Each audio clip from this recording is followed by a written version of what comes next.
search me. Search me. Those two words would set you free from 90% of the drama, because some of you borrow drama trying to look into other people's lives. Clap like it's not you. No one will know. That's good, Pastor. Tell them. Search me, God, and know my heart. Did you notice the shift? Kill him. He's fussing and cussing about the way things are in the world. These bloodthirsty men and all these selfish politicians and all this corruption, this systemic corruption. God, do something about it. And then he shifts and says, search me. Nothing changes until I do. Know my heart. Test me and know my anxious thoughts. That's where I want to spend some time today. And I've been asking myself the question lately, why? This is my sermon title. Why am I anxious? Why am I anxious? Apparently, according to my non-scientific YouTube study, all of you are anxious. And so I won't ask the question, have you experienced anxiety in the last week? Because we live in the age of anxiety. Let's be honest about it. I mean, it is almost marketed to us through the stations that are supposed to be giving us our information. They actually engage us using fear tactics so that they can sell advertising time, often promoting the same drug and pharmaceutical companies that are owned by the same conglomerates that push out the information that is designed to make us anxious. But let's be careful, because we sound like David now in verse 22. Kill him, God. But David came to a place where he said, you know, it's not what's happening out there that makes me anxious. It's what I allow in here to go undetected and unchecked. It's my thought process. He uses an actual Hebrew word that means disquieting thoughts. It's translated as closely as it can be into English, anxious thoughts. So David is saying now, it is not what is happening that is creating anxiety. It is the way I am thinking about it. Look at verse 24. I know that David didn't know about neural pathways, but it sounds like he did, because he said, I want you to look inside, God, and see, you got 24, if there is any offensive way in me. And now we know that when we think something long enough, it creates a 485 in our minds, a 77 in our minds. What's the highway in Toronto, LJ? I don't know. The 401 for our Canadian friends and Drake. There's a process by which I get stuck in a rut. And so David is saying, see if I've been thinking in a way that has allowed the enemy to traffic in my mind, where I've just been letting him in. And that's what I want to do today. I want to take you through a 7-point test answering the question, why am I anxious? And hopefully help us to get past this point of answering that question with somebody else's name.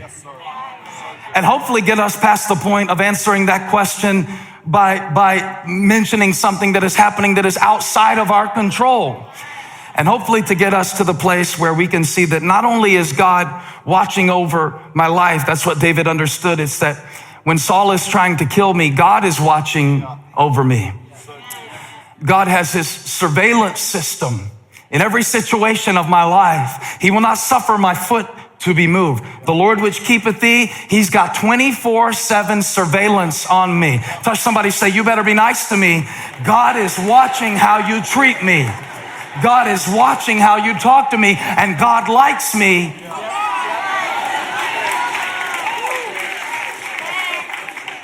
How do you parents like it when somebody talks about one of your kids? God feels that way about you times 1,000, and he's watching out for you. So why am I anxious if my Father knows my needs? Why am I anxious if he's numbered the hairs on my head?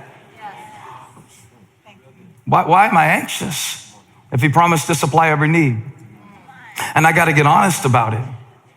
I'm not necessarily referring to this in a medical sense. Please don't take this to mean that I'm saying that your sin or behavioral choices are always responsible for anxiety. But what I want to show you today, regardless of where it's coming from, because I'm not a doctor, you have to talk to Stacy if you want some help with that.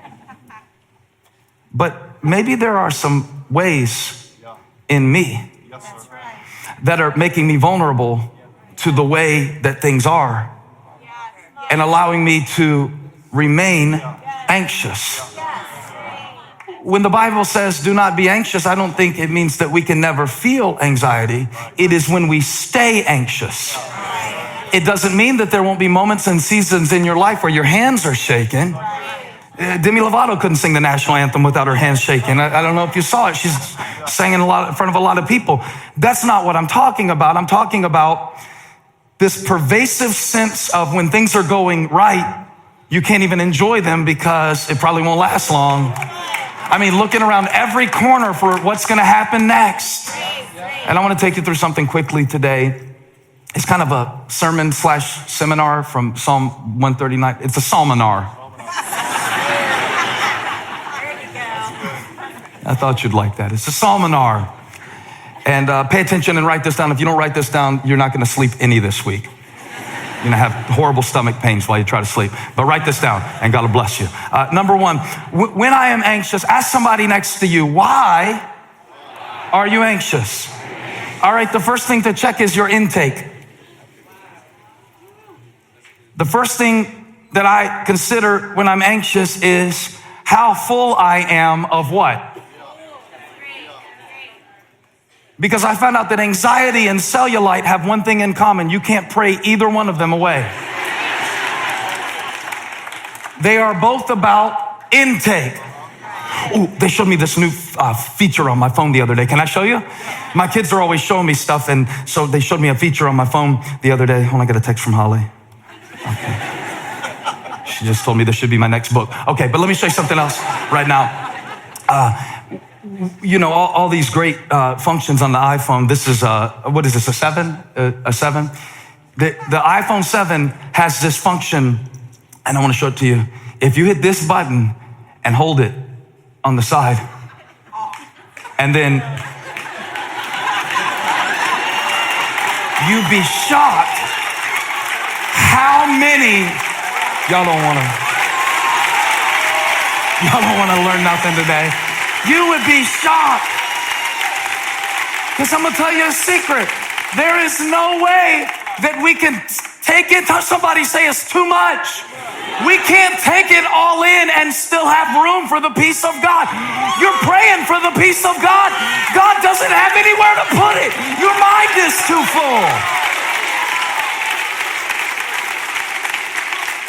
You were not designed to have the entirety of the conversation of the whole human race buzzing on your back pocket, on your butt bone, just walking around like snipers. What did they say? Where did they go on vacation? What about that press conference? It was not supposed to be this way. Of course we're freaking out.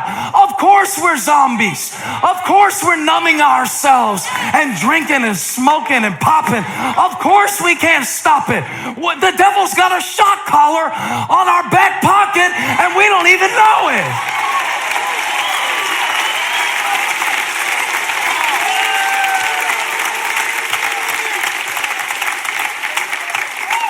Y'all are messing up my seminar. Sit down. My seminar. So you want me to give you inspiration for 45 minutes every week, and you're going to lay it over top of 17 hours of media that is designed to hardwire the way you think.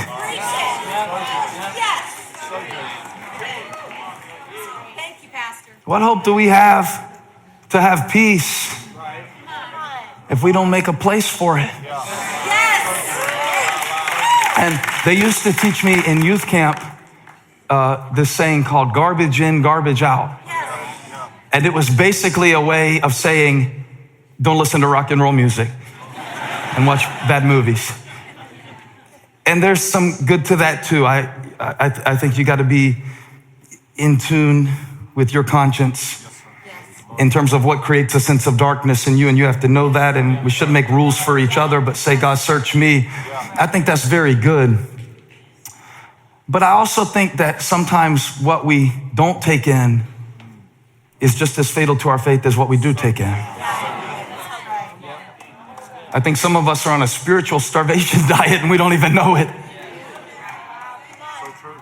And so we have faith that we don't feed, and then we cannot access strength that we actually possess if we feed it.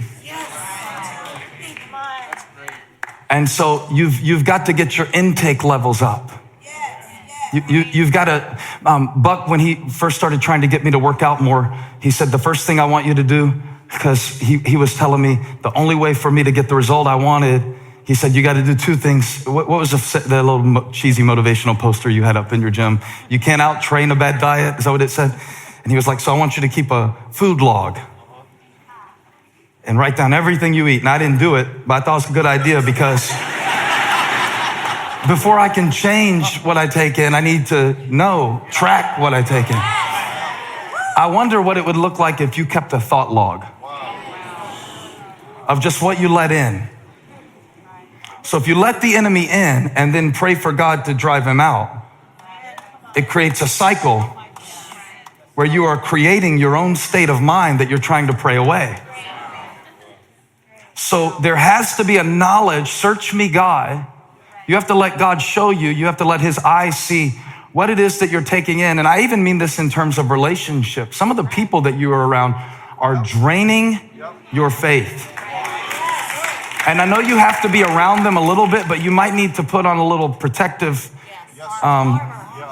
UV 75, SPF 75, spiritual protection 75, just to get around them.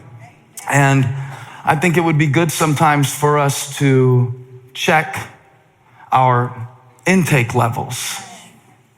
Oh, well, you know what? I didn't read a Bible verse since the last time they put one on the screen for me at Elevation Church. I got all these apps on my phone, and 97% of them are empty calories.